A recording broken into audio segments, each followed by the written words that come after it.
Alam namin, Panginoon, ay kayo mabuti sa aming mga buhay, Panginoon. Nakila ka, Panginoon, sa aming mga buhay, Panginoon. Lord, salamat sa hapon ito na pinagkaloob niyo sa amin upang patuloy na sambahin ka namin at purihin, Panginoon. Salamat, Panginoon, na kami nakakapagsamba sa iyo, na itataas ang mga awiting papuri sa iyong ngalan, Panginoon. Lord, we know na ikay napakabuti sa aming mga buhay, O God. Panginoon, sa hapon ito, patuloy ako nagpapakumbaba lumalapit sa iyo. Idinadalangin ko, Panginoon, ang bawat isa na narito, Panginoon, na kung sino man, Panginoon, ang patuloy na humihingi ng gabay sa iyo, Panginoon, aking dalangin na patuloy na bigyan mo siya ng patnubay, Panginoon. Bigyan mo siya ng karunungan na nanggagaling sa iyo. Lord,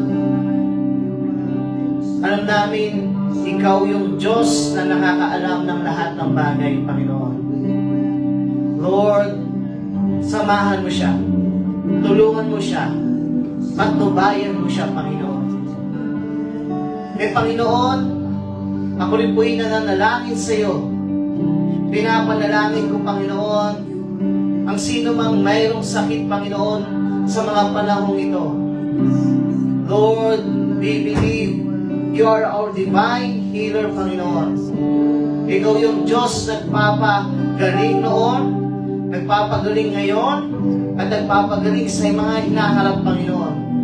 Lord, walang imposible, walang mahirap sa iyo. Ikaw yung Diyos na nagpapagaling sa aming mga buhay, Panginoon.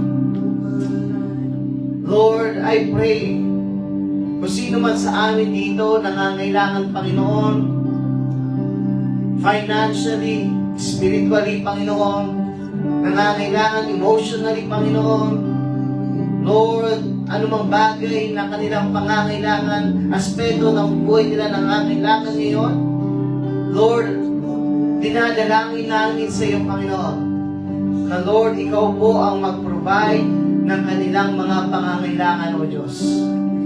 Lord, ikaw yung Diyos na mayaman. Ikaw yung Diyos na may-ari ng langit at lupa, Panginoon. Walang imposible sa iyo.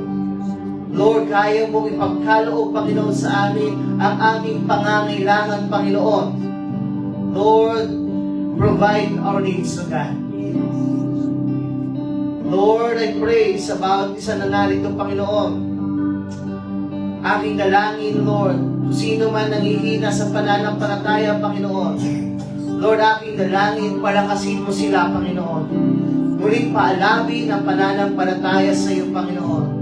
Lord, muling hanapin ka, Panginoon, sa kanilang mga buhay, Panginoon.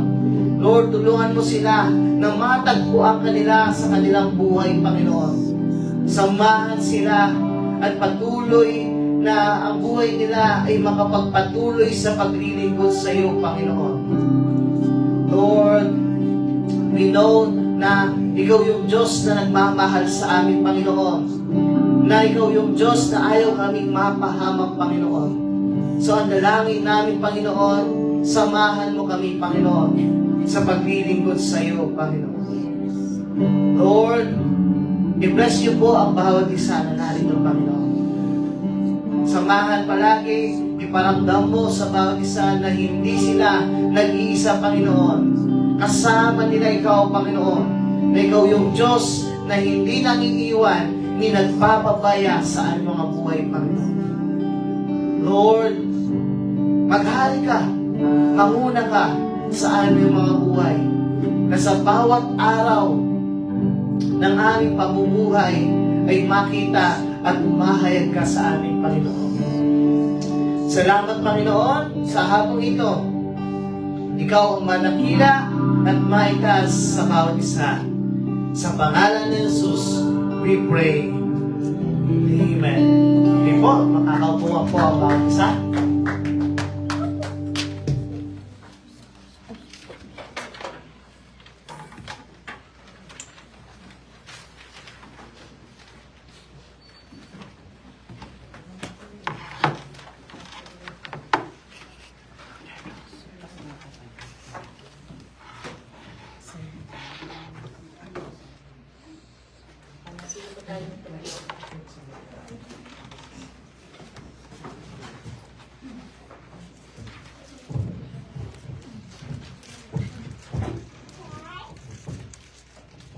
po ang salita ng Panginoon sa Awit chapter 7 verse 1 to 8. O Yahweh, aking Diyos, sa iyo ako lumalapit. Iligtas mo ako sa mga taong sa akin tumutugis. Kundi sila'y parang leon na lalapas sa akin. Kung walang magliligtas, ako nga ay pakatayin. O Yahweh, aking Diyos, kung ako may nagkasala at kung aking mga kamay ay puminsala sa iba, kung ako ay naging taksil sa tapat kong kaibigan, kung ako po'y naminsala o ng akinang kaaway, payag akong hulihin, patayin kung kailangan. Iwan akong walang buhay at sa lupa'y mahandusay. O Yahweh, bumangon ka, buksain mo ang kaaway, ako'y iyong ipagtanggol sa malupit nilang kamay. Gumising ka't sagipin mo ako ngayon at tulungan, dahil ang hangad mo'y maghari ang katarungan. Tipunin mo sa iyong piling ang lahat ng mga bansa, at mula sa trono, sa kaitaasan, ikaw, Yahweh, ang mamahala. Sa lahat ng mga bayan, ikaw ang hukom na dakila. Humatol ka sa panig ko, sapagkat ako'y taong tapat. Ito po ang salita ng Panginoon. Amen.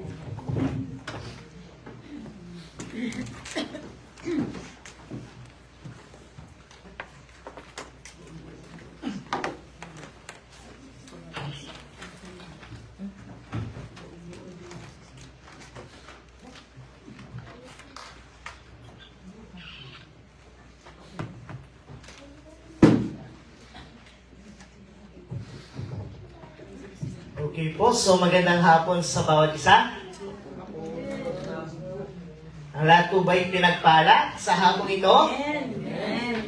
No? O, bigyan naman natin ngiti ang ating katabi. And sabihin mo, masaya ako at nakasama kita ngayon. Masaya ako at nakasama kita ngayon. No? So, bigyan natin magandang ngiti. No? Yun. Mahirap pag ngiting aso, ha? Ngiting tagumpay, ngiting pinagpala, no? Amen. God is really good. And I believe na sa ating mga buhay, ang Diyos po ay patuloy nating nararanasan. Po, so sa hapon ito, tayo ay manalangin sa ating Panginoon. Ang Panginoon, maraming salamat sa hapon ito na ipinagkaloob niyo sa amin, Panginoon. Salamat din, Panginoon, sa pagkakataong ito na ibahagi ang iyong mensahe. And ang aking dalangin, Panginoon, na patuloy na samahan niyo po kami, Panginoon. And this time, kumilos ka po sa amin sa pamagitan ng iyong mga salita. At patuloy na yung salita mo ang patuloy na matanim sa aming mga puso at isipan, Panginoon. And Lord, ano man mga distractions sa isip, sa puso namin, Panginoon, mga bagay na nagiging hadlang upang mapakinggan namin ang iyong mga salita, Lord, we rebuke it in the name of Jesus Christ, Lord. Lord, malaya ka pong kumilos sa hapong ito, at patuloy na ikaw yung mapapurihan sa aming mga buhay, Panginoon. Salamat, O Diyos, at patuloy na madakila ka sa hapon ito. Sa pangalan ni Jesus we pray. Amen. Amen. Okay po. No? I think last 2024, no, Pastora Joanne, ginawa niya itong mga pictures na to ng ating mga kids at twins. Ay, teens. Twins. Mayroon palang twins. Kids at teens. No? No? 2024 po yan. Ba't wala kami dyan? No? Hanapin niyo yung kamukha niyo dyan. No?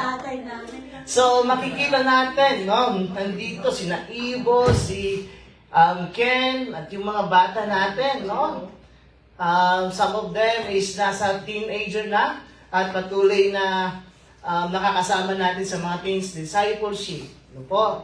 So, yun, may mga, ang cute. Tama po ba? No, ang cute nila. Oh. And, praise God, at kasi nakasama natin sila. Kasama natin sila sa gawain natin. And, ngayon, tanungin ko po kayo, no? Try to imagine, itong mga batang ito, at itong mga teens na to, try to imagine na lumalaki sila na hindi nila kilala ang Diyos. Try to imagine, ano po? Isipin natin, no? Sina Mio, lahat sila. Try to imagine that these kids, these teens, ay lumalaki sila na hindi nila kilala ang Diyos. Some of them, alam yung mga technology, magagaling sa technology. Some of them, magagaling na sa sa mga social media, no? And some of them, no, lumaki, ay talagang professional na. But the problem is, they don't know God. No? Hindi nila alam kung ano ang kapangyarihan ng Diyos. They don't know kung ano yung pagkilos ng Diyos sa kanilang buhay. And hindi, try to imagine, sila ay hindi naturuan ng tungkol sa Panginoon. Ano po sa tingin nyo ang magiging buhay nila? Ha? Masasabi ba natin na nandun yung ang buhay nila ay sabihin natin pinagpala? Ha? Wala si Sakura? Oh, try to imagine. Lumaki sila nang hindi nila kilala ang Diyos. Masasabi niyo po ba ang buhay nila ay blessed or not? Ha? Try to imagine po. And, alam niyo po, sa panahon natin ngayon, may mga bata na napatuloy na lumalaki na hindi nila totally kilala ang Diyos. Ano po? Sa halip na namumold ang kanilang kaisipan tungkol sa mundo, ang ilang mga kabataan, ang ilang mga bata ay lumalaki na ang isip nila, ang buhay nila ay na mumold sa halip na sa salita ng Diyos, na mumold sila sa mga makamundong bagay. Sabi nga po niyan, no? May sabi po, if we do not tell them about the Lord, the world will teach them something else. Tama po ba? Kapag hindi sila maturuan tungkol sa Panginoon, ang mundo ang magtuturo sa kanila. Okay? Sino po ba may mga kapatid dyan? Ha? Mga nakakabatang kapatid. O may mga apo, may apo. May pamangkin. Kung obserbahan niyo po, titignan niyo po, sino ang patuloy na nagmomold sa kanilang buhay. No? Sino talaga ang nagtuturo? Ano ang mga bagay na tinuturo sa kanila sa mga panahon ngayon? Mga bagay bang makamundo? O mga bagay na tungkol sa ating Diyos? Apo? This time, ang pag-uusapan po natin is make God known to the next generation. Okay? Make God known to the next generation. Sa Tagalog, ipakilala ang Diyos sa susunod na henerasyon. No? Iba-iba ng henerasyon niyan dito. May 90s, may 20s, may 70s, 60s. 60s. ibang generation, no? Sa panahon natin. And this time po, yes, ano lang po, technical error kanina. Ang passage po talaga po natin pag-uusapan ngayon ay Psalms 78 verse 1 to 8. Okay po? Psalms 78 verse 1 to 8. Okay po? Okay, so hihimay-himayin po natin itong passage na to. Okay? In sa Psalm 78 po, verse 1 to 8, ito po ay sinulat ni Asaph. No? Si Asaph, no? Si Asaph po ay isa pong one of David's chief musician. No? Isa sa mga sabihin natin na music director ni David sa kapanahunan noon. Magaling mag-compose, magaling magtugtog na parang si Brother Raymond lang, no? No? Mga ano po yan si Asaph, no? And si Asaph is served during David hanggang kay King Solomon, no? Na siya ay sa pagtutugtog, siya ay patuloy na ginagamit, no? So, yan si Asaph po. And ito, sa Psalm 78, siya po ang may sulat nito. No? At itong sulat na to, ay kung titignan nyo, ang haba po ng passage yan. Hanggang 70. No? Kung babasahin natin, baka matagalan tayo. No? Yan, Psalms, siya po ang may sulat yan. And ito, ang sulat na ito ay parang inalintulad sa buhay ng mga Israelita. Okay po? But ang kinuha po muna natin ay yung verse 1 to 8. Ano po? And kung makikita po natin sa Psalm 78, ito po yung tinatawag niya ang mga tao for a very serious responsibility. He reminds that every generation has responsibility not only to know God, but also to make Him known to the next generation. Okay? So, sabi niya, ang bawat generation, 60s generations ka man, 70s generation ka man, o 1990s generation ka naman, 20s generation ka man, ang bawat generation ay may responsibilidad na hindi lang kilalanin ang Diyos, kundi patuloy na ipakilala din ang Diyos sa mga susunod na henerasyon. Okay? Yan ang nandun. Alam niyo po kasi ang mga Israelites, may sakit sila. Alam niyo po ang sakit nila? Ha? Alam niyo ang sakit nila? Malilimutin.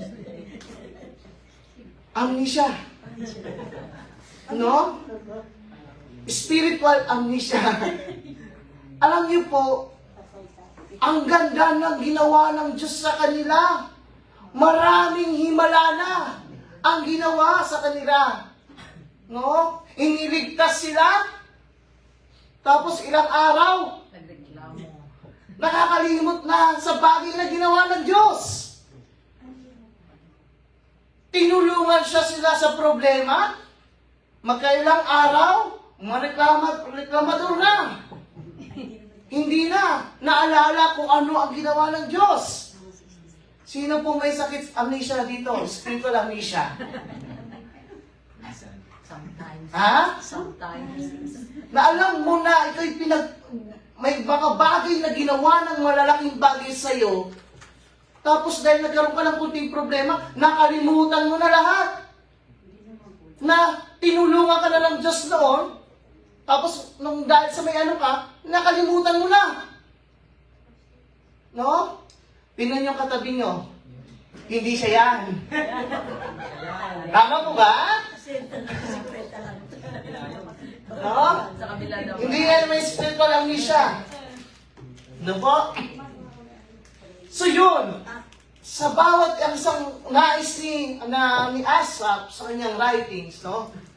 Na ang isang bagay na pinapakita niya na ang bawat generation, henerasyon, ay dapat may tungkulin din na ipakilala, ituro kung sino ang Diyos sa mga susunod na generation. Yan po ang isang bagay na pinupunto ni Asaph. Kung titignan po natin, himay-himay natin, po. In Psalm 78, sinabi po dyan, my people, sinasabi niya po, kayong mga pinili ng Diyos, no? Mga lingkod ng Diyos, pakinggan nyo ang turo ko. Listen to the words of my mouth. I will open my mouth with a parable. I will utter hidden things from old. Sabi niya, things we have heard, things we have known, and things our ancestors have told us. No? Sinabi ni Asaph sa kanyang sulatin, no po, na hindi ako mag-aatubili na sasabihin sa mga susunod na generation, sa mga susunod na henerasyon. Sinasabi niya sa mga pinili ng Diyos, mga Israelita. Okay. Kung ano yung mga bagay na napakinggan natin, kung ano yung mga bagay na alam natin, kung ano yung mga bagay na tinuro sa atin ng mga ninuno natin, ay ituro din natin sa mga susunod na henerasyon. Okay? Kung ano yung bagay na alam nila sa Diyos, no? Ituro. Ano yung alam nila? Ano yung napakinggan nila sa Diyos? Ano yung mga napakinggan o mga sinabi sa kanila ng mga ancestor tungkol sa Diyos? Sabihin sa mga susunod na henerasyon. Sa mga sumunod sa kanilang henerasyon. No? E tanong ko po, no? Ang pinaka-point niya, tell the next generation what we have heard, what we know, and what past generation have told us about God. Alam niyo po, sa buhay ng mga Israelita, marami na silang napakinggan. Marami silang natutunan. Marami silang alam. Marami silang na-experience about sa Diyos. Tama? Marami silang napakinggan sa mga ancestors nila. Simula pa kay Abraham, kay Jacob, marami lang nakitang himala. Tama? Pero ang problema nila, minsan, tinatago lang nila. Ang mga bagay na naranasan nila sa Diyos, mga bagay na napakinggan nila tungkol sa Diyos, ang problema po sa kanila is hindi nila na ituturo sa mga sumunod na henerasyon. Tinatago. No? Alam niyo po nangyari sa panahon ni Joshua? Sinong sumunod kay Joshua? Ha? Kay Joseph, Kay Abraham, di ba? Jacob. O hanggang kay Joseph. Nung napakinggan nila yung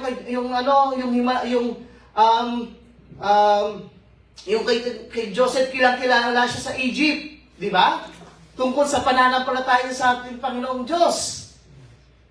Pero nung natapos kay Joseph, nanahimik ang Israelita. Tama? Ilang taon at nakalimutan nila kung sino na ang Diyos. Wala na, naging tahimik. Tama? No? Wala na nagturo tungkol sa ating Diyos. Di ba? Maraming taon ang lumipas. Ito ang problema sa Israelita. They have heard. May alam sila. But sometimes, hindi nila itinuturo sa mga sumusunod na generations. Kapatid, kumusta tayo ngayon? Marami na tayong napakinggan. Tama po ba? Marami na tayong nalalaman. Natutunan sa salita ng Diyos. Marami na mga ninununod natin na nagsabi tungkol sa Diyos. Di ba? Ngayon, ang tanong, ibinabahagi nyo rin ba sa mga kakilala natin? Ibinabahagi nyo pa sa mga sumusunod na henerasyon? O baka minsan, dahil sa takot mo, sinasarili mo na lang ang kaalaman mo tungkol sa ating Diyos. Kapatid, hindi po nais ang Diyos na sarilihin lang natin kung ano yung bagay na alam natin tungkol sa Kanya. Alam niyo po, ang nais ng Diyos, ibahagi mo rin siya. Ibahagi mo kung ano ang napakinggan mo. Ibahagi mo kung ano ang natutunan mo. Ibahagi mo kung ano yung mga itinuro rin sa'yo. Para din, ang iba ay makarinig at maligtas. Amen po ba? Sabihin mo sa katabi mo, huwag ka masyadong maging Israelita, ha? Ha? Sabihin mo, share din pag may time. Baka mabulok na yung knowledge mo dyan. No? Ito ang sabi ni Asaph. No? What you heard, no things, nasa hagdoras, ituro po. No? Kung tutuloy po natin sa passage, no? Sa susunod na passage, makikita din po natin sa Psalm 78, verse 4. We will not hide them. Ganon. Huwag tataguin. Sabi ni Asaph, from their descendants, we will tell the next generation the praiseworthy deeds of the Lord. Mga kabagay-bagay, yung tungkol sa kapangyarihan niya, yung mga bagay na kamanghamanghang ginawa ng Diyos. Huwag taguin. No? Baka mabulok kapag tinago mo. No? Baka expired na. Hindi mo na sinishare. No? Sabi ni Asaph, okay, no? Tell to the next generation yung mga bagay na ginawa ng Diyos. Tell the mighty works of God. Yung kanyang kapangyarihan, yung mga bagay na ginawa ng Diyos. No? Gaya kong sinabi, minsan may spiritual amnesia ang mga Israelites. No? Kung titignan natin, no po, yung mga mighty works of God. No? Tingnan natin po, ano ba yung mga mighty works na ginawa ng Diyos?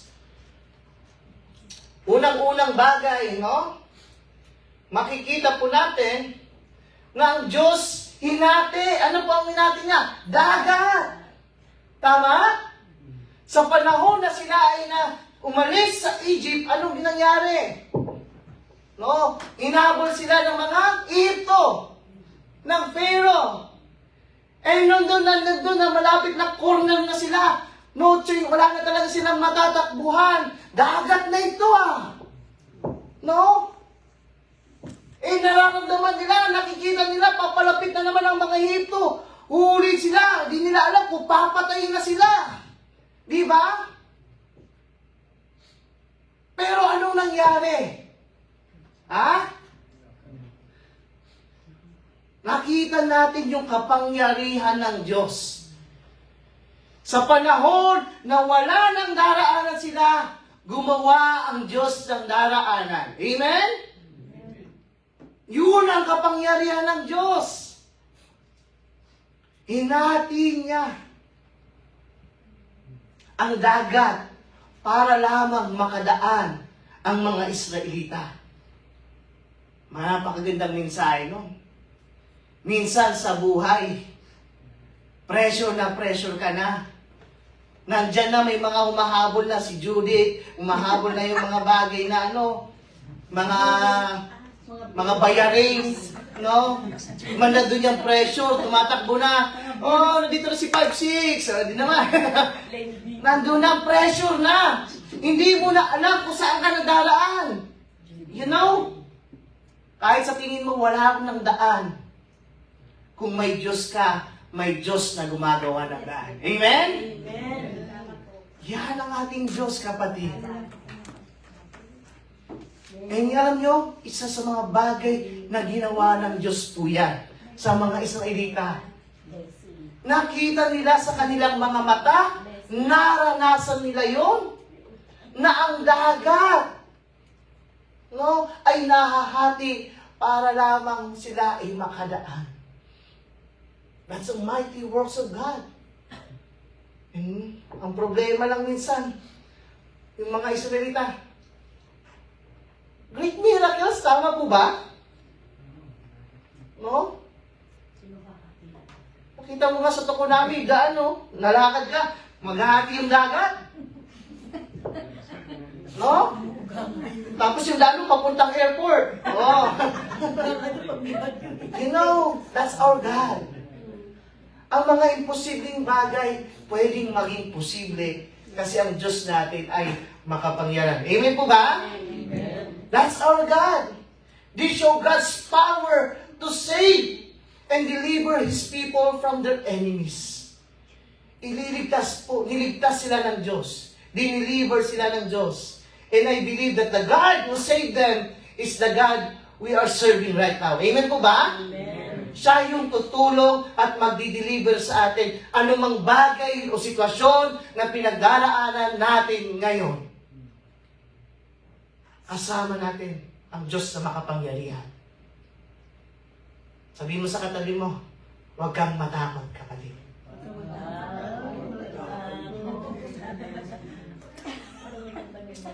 Isa pang bagay na people, yung mighty work of God, no po? Inisa-isa rin ito na makikita niyo po kung babasahin natin ang Psalm 78. Makikita din natin na si God ay patuloy na gumabay sa mga tao sa wilderness. No? Siya ang patuloy na pumatnubay sa kanila. Sa mga daraanan nila, alam niyo po ang ginawa ng Diyos? So nasa disyerto sila, no? Sa panahon na dumaraan sila ng mainit, ang Diyos ay nagpo-provide ng mga ulap para sila ay hindi mainitan. No? Cloud during the day. And kapag naman sila ay nasa gabi naman, sa disyerto, malamig, ang Diyos ay nagbibigay ng pillar of fire at night. Double purpose yun. Init, tapos liwanag sa gitna ng disyerto. Hindi pa po uso ang kuryente noon. Tama? Hindi pa uso yung solar power noon. No? Pero ang Diyos ay nagpo-provide para sa kanila po. At patuloy sila ay pinatnubayan ng Diyos sa kanilang lakbayin. And I believe, sa bawat isa sa atin, patuloy pa rin ang Diyos na magpapatnubay sa ating mga lakarin sa buhay. Amen po ba? Hindi niya tayo iiwan ni pababayaan. Kahit minsan, iniiwanan natin siya.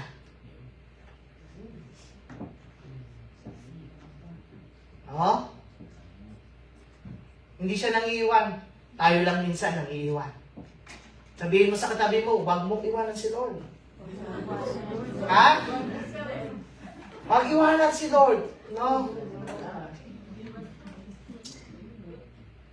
Wala nang ibang sasaya pagkasama si Lord.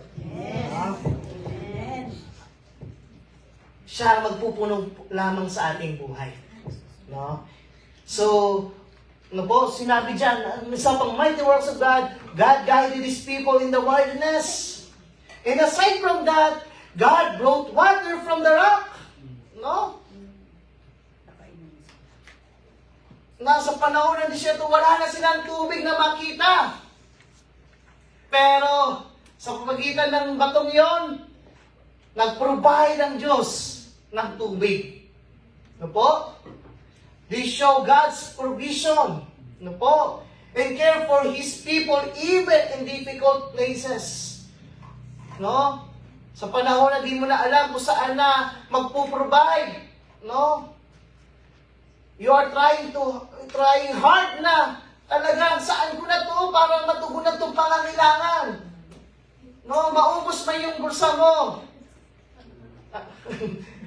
Totoo ba, Pastor? Hindi mo siya mahuli naman ang buhay. Si Lord ang magsusupply sa pangangailangan mo. No? Our God is provider, kapatid. No? And isa po, pinapakita din, kung maalala niyo yung kwento, God sent manna from heaven. No? Ano ang pagkagaling nila sa Ehipto, ano nilang kakainin nila? Ang dami-dami nila. And you know, kung sino yung leader nun, Moses. Naku, paano ko ito papakainin? No? Ilang tao pa lang, parang napapaisip ka lang, paano kainin? How much thousands of people? No? But God, makikita natin, no, na si God ay nag-provide ng mana para makain po nila. No? Isa rin po ito nagpapakita ng God provided their daily needs in a miraculous ways. Ito po. And aside from that, ang Diyos po ay nag-send ng mga ibon para din sa kanilang sa kanilang kainin, no? Nagsasawa na ata sa mga pagkain. Lord, gusto ko naman ng karne. Yun ang mga reklamo ng mga Israelita noon. Ha? Gusto ko naman karne, Lord. Eh, ito naman si Lord napakinggan. O sige, dahil na kulit nyo, ha? O sige, mag-provide si Lord ng mga pugo. No? Galing sa ilang. Tapos, pagdala doon, iyon ang kanilang pagkain. No? Ibon. No? Yun ang naging karne nila noon. So, pinrovide po ni Lord ang kanilang mga pangailangan. So, nandun yun po, ang daming dinala. Kung mapakikita po natin sa history po, no? Sa Bible, makikita din natin yan. And aside from that, God led His people to promised land. No?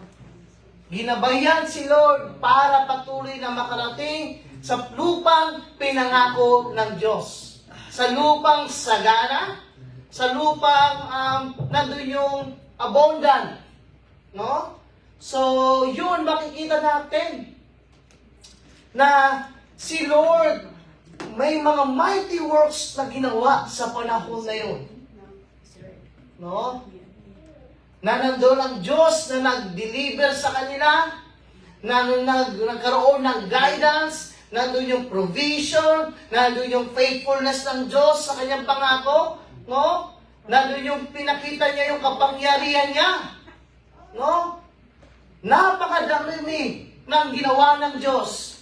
Pero ang problema, yung mga Israelita minsan talaga nakakalimot. Sa tingin niyo po ba, simpleng himala lang ba to? Ha? Pastor, basic lang yan ah. Hindi, kapatid. No? That's a miracle na ginawa ng Diyos. Great works na ginawa ng Diyos. And itong sabi ni Asaph, nakita mo na yan, mga bagay na yon. Mga himala na ginawa ng Diyos sa buhay niyo. Ngayon, huwag niyong itago. Ibahagi niyo rin sa mga susunod na henerasyon. Amen? Yan ang sabi ni Asaph. And you know, kapatid, tayo kapatid, no? Hindi man ganito kahimala ang ginawa ng Diyos sa atin. Tama? Pero some of us nakaranas ng mga dakilang gawa ng Diyos. Amen po ba? Some of us nakaranas ng kagalingan. Tama po ba? Some of us na nakaranas na sa tingin mo wala na talaga, pero ang Diyos ay nag-provide. Amen po ba? Some of us, may mga bagay na hindi ko muna alam kung ano ang alam kung anong gagawin. But one day, isang araw talaga dumating na sa punto, si Lord nagbigay ng wisdom and knowledge sa iyo. No? Iba-iba ang karanasan natin, kapatid. Pero naniniwala ako personally, may mga bagay na malalaking bagay na ginawa ang Diyos sa buhay nyo. And you know, ano sinasabi ni Asaph? Huwag nyo sarilinin. Huwag nyo itago. No? Ibahagi nyo rin sa mga taong nakapalibot sa inyo, sa mga anak nyo, sa mga apo nyo, sa mga kapatid nyo na hindi pa nakakaranas kay Lord. Amen po ba? O sabihin nyo sa katabi nyo, share mo naman yan. Ha? Huwag mong sarilinin. Baka mabulok. Amen po ba? No? Malay mo, kailangan pala ng kapatid mong mapakinggan yan. Malay mo, kailangan pala ng anak mo mapakinggan yan. Malay mo, ang kaibigan mo ay kailangan palang mapakinggan yan. Naghihintay lang sila. Nasa iyo lang naman kung ibabahagi mo o hindi. No? God's miracles of deliverance, guidance, provision, and faithfulness reveal His mighty power and must be told to the next generation. No? Para yung mga susunod din na generation, makita din nila kung sino ang Diyos na pinaglilingkuran mo. No? And sinuportahan po ito ni tinuloy-tuloy po ito ni Asa, no? Yung pag-share sa mga pagtuturo sa mga next generation. Sinabi po ni Asa, Psalm 78 verse 5, He decreed, sinabi niya po, ang Diyos ay nag-decreed statutes for Jacob. He established the law, no? Gumawa pa ng law in Israel. And He commanded our ancestors to teach their children. Yung children ng mga next generation nila. No? Para makilala, makita nila kung sino ang Diyos. Amen? Decree, law, and command of God. Utos din ng Diyos na ituro din natin kung sino ang Diyos sa ibang tao. Sa bunsong kapatid nyo, no? Sa mga pamangkin nyo, no? Gaya ng sinasabi po natin, kung hindi sila matuturuan tungkol sa Diyos, ang mundo ang magtuturo sa kanila. Gusto nyo po ba yun? Mukhang tayo yan. Gusto nyo po ba ang mundo ang magturo sa mga pamilya natin? Siyempre, ayaw natin, no? Okay. Kung titingnan natin, why do we need to make God known to the next generation?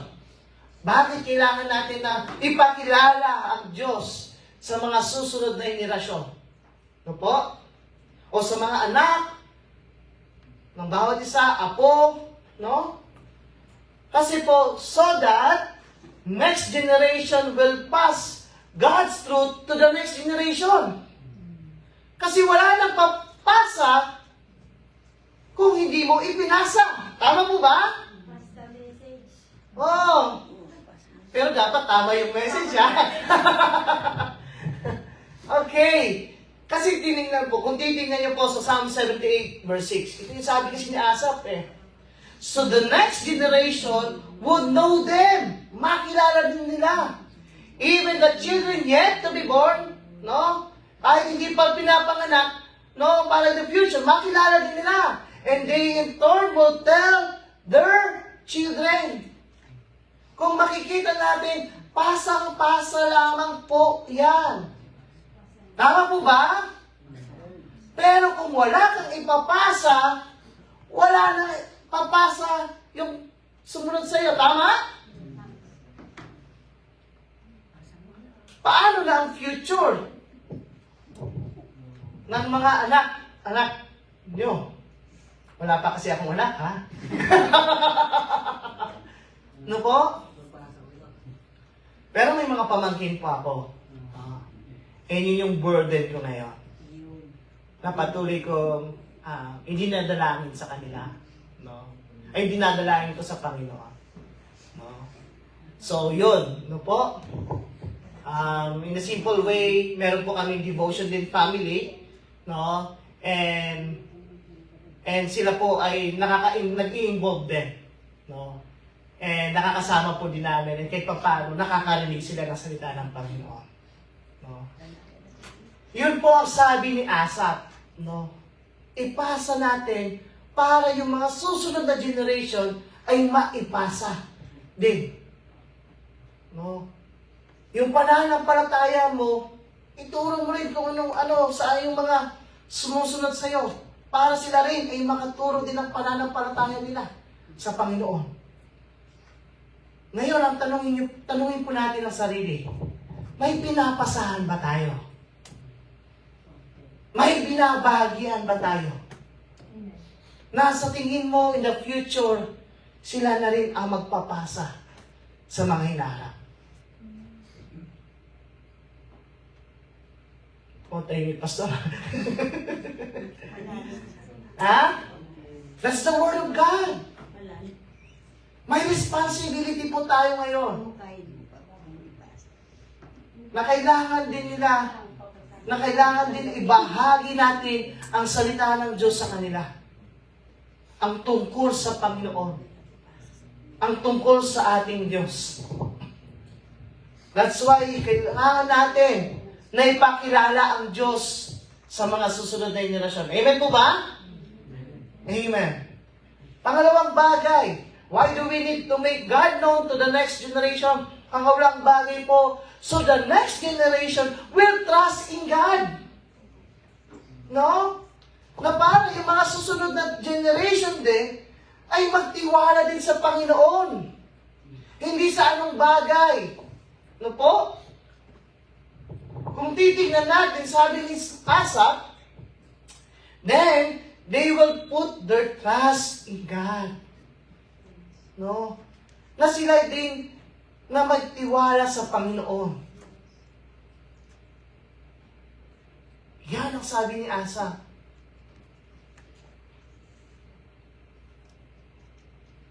Iniisip ko po si Asaph, ang situation niya. Ayaw niya yung mga generation na magtiwala sa anong mga bagay-bagay. No? Ang nais ni Asaph, sa Diyos din sila magtiwala. Marahil, alam din ni Asaph na kung sa ibang bagay sila magtitiwala, at the end, no? Sila rin ay mapapahamak. No? Pero, alam ni Asaph na kung sa Diyos sila magtitiwala, anumang bagyo, hirap dumating sa kanilang buhay, ang kanilang henerasyon na nagtiwala sa Panginoon ay makakapagpatuloy. Ano po? You know, ngayon maraming pong bagay na pwedeng pagkatiwala, no? Ang mga henerasyon ngayon. Pero pinaka-the best po ngayon sa situation natin ngayon, na maturuan natin ang mga susunod na generation na ang tiwala nila ay hindi sa anumang bagay, kundi sa ating Diyos. Amen po ba? Kaya sabihin natin talaga, Share mo na yan, kapatid. Share, no? At isang bagay pa po, maliban sa nais magtiwala sa Diyos, why do we need to make God known to the next generation? Para din po sila ay makapagpatuloy na sumunod sa Diyos. No? Tinuloy po ni Asaph yun, no? Put their trust in God and would not forget His deeds, but would keep His commands. No? Makapagpatuloy silang sumunod pa rin kung ano yung kalooban ng Panginoon. Kasi kung pagsunod sa kalooban ng Panginoon, ay para din po ito sa ikabubuti nila. And ganun din sa atin. No po? Kung gusto natin mapabuti ang mga susunod na generation, ay maturuan din sila na talagang sumunod din sa ating Diyos. Yan po ang naisin ng Diyos.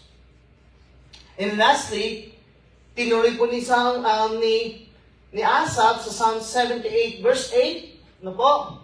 Para daw po yung mga next generation will not become a stubborn and rebellious generation. No? Para hindi maging matigas ang ulo. O mga rebelding henerasyon. Ang mga susunod. Sabi po, they will not be like their ancestors. No? Na talagang naging matigas ang ulo. Stubborn and rebellious generation whose heart were not loyal to God, whose spirit were not faithful to Him. Ituro sa kanila kung sino ang Diyos para sila ay lumaki na hindi rebelde. Gusto na po ba natin mga anak natin maging rebelde? Ha? Gusto ba natin na matigas ang ulo?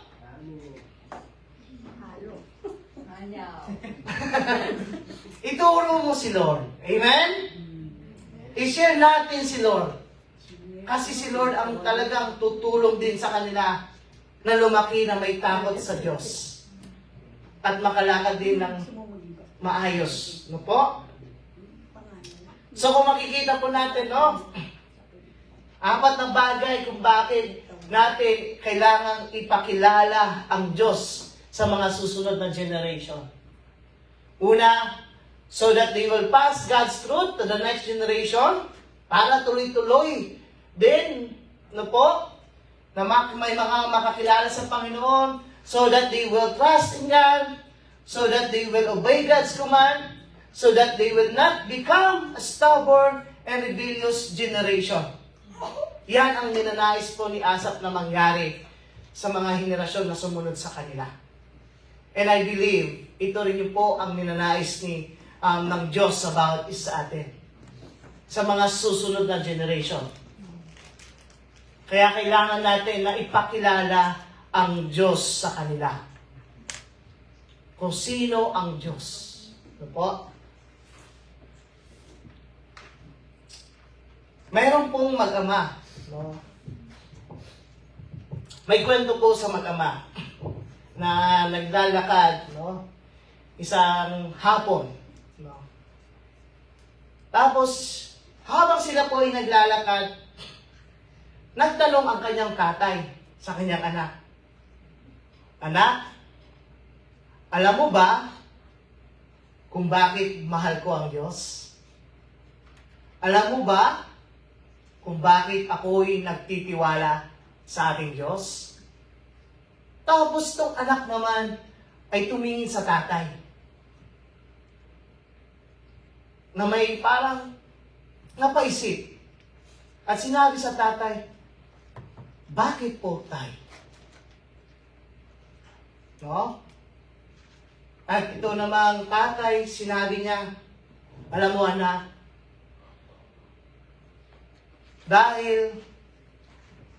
because my father taught me about Him. My father told me about God's faithfulness. My father told me how God answered his prayers and helped him in difficult times. Because of that, I learned to love God and trust God. So habang sinabi niya po, yung tatay humarap sa kanyang anak at sinabi niya sa kanyang anak, "And now, it is my responsibility to tell you about God. So that one day, you will also tell your children." Alam niyo po, that is the exactly message of Psalm 78. One generation tells the next generation about the mighty works of God. Alam niyo po, the knowledge of God continues because someone choose to tell the story.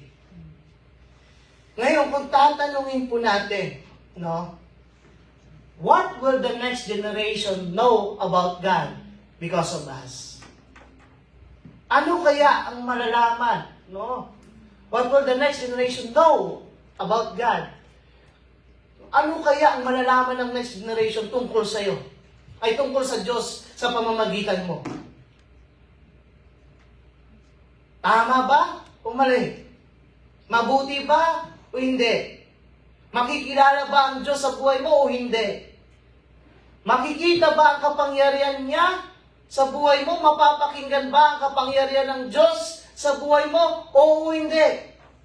Makikita ba sa buhay natin ang katapatan ng Diyos o hindi? Malalaman ba nila ang katotohanan tungkol sa buhay mo o hindi? Kapatid, napakabigat. Meron po tayong malaking responsibilidad sa mga susunod na generation.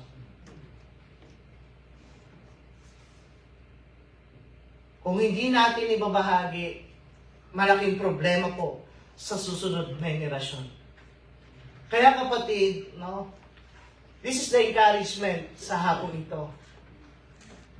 Make God known to the next generation by telling them about His mighty works, so that they will trust in God, obey His command, and pass His truth to the next generation, and not become stubborn and rebellious generation, kapatid.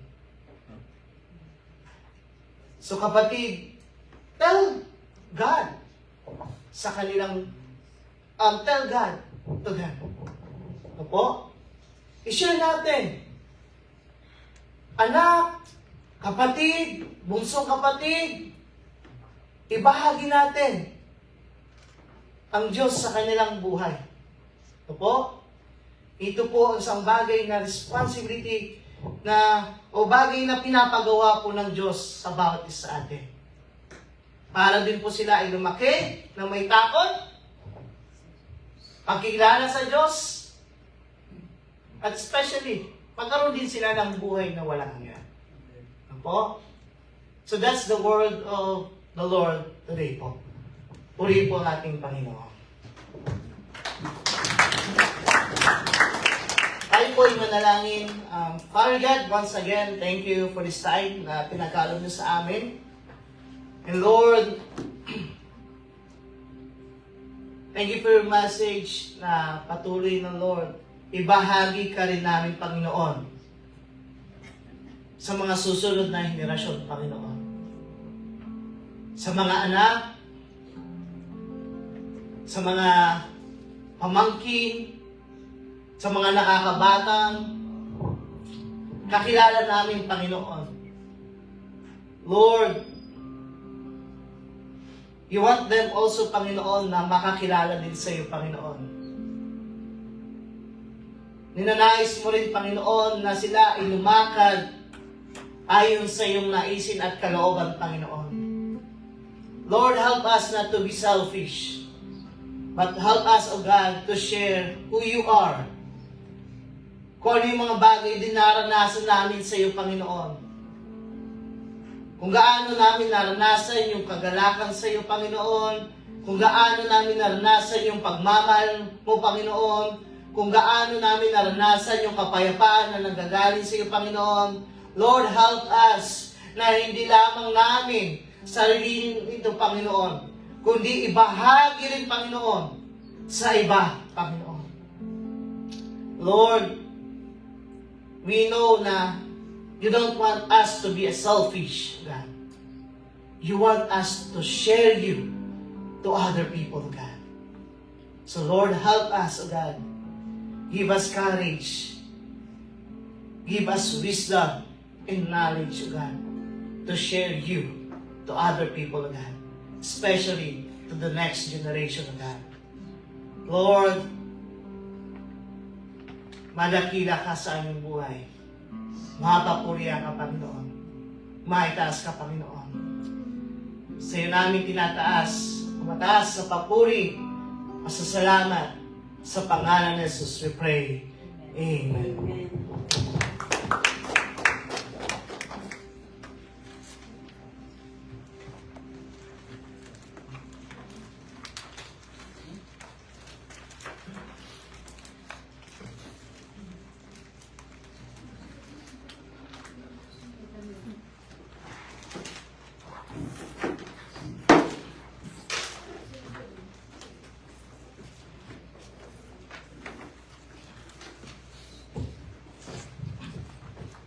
Makibukas po tayo sa ating Biblia po sa 1 Chronicles chapter 29 verse 11 to 13 po.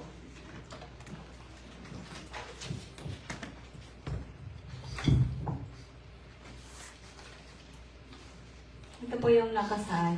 Sa inyo ang kadakilaan, ang kapangyarihan, ang karangalan at ang pagtatagumpay sapagkat inyo ang lahat ng nasa langit at nasa lupa. Sa inyo ang kaharian at kayo ang dakila sa lahat. Sa inyo nagmumula ang kayamanan at ang karangalan at kayo ang nagahari sa lahat. Taglay ninyo ang kapangyarihan at kadakilaan at kayo ang nagbibigay ng lakas at kapangyarihan sa lahat. Last verse po. Pinasasalamatan namin kayo, O Diyos, at pinupuri ang inyong kaluwalhating pangalan. Amen po. Onegaishimasu po. Master Myra and Sister Hazel.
Yes, Lord Jesus, maraming salamat po, Ama, sa buhay na ipinagkaloob mo sa bawat isa sa amin. Maraming salamat din po, Ama, sa mga pagpapalang amin at tanggap mula sa iyo. Purin at pasalamatan ka, Ama, sa araw-araw na pag-ingat, pag-abay mo sa bawat isa sa amin, lalo na po sa hapon na ito, sa nagtapos naming gawain. Maraming salamat din po, Ama, sa pastor na yung ginamit at pagpalain at ingatan mo po ang aming mga pastor, Lord, Ama, lalo na po, Lord Jesus.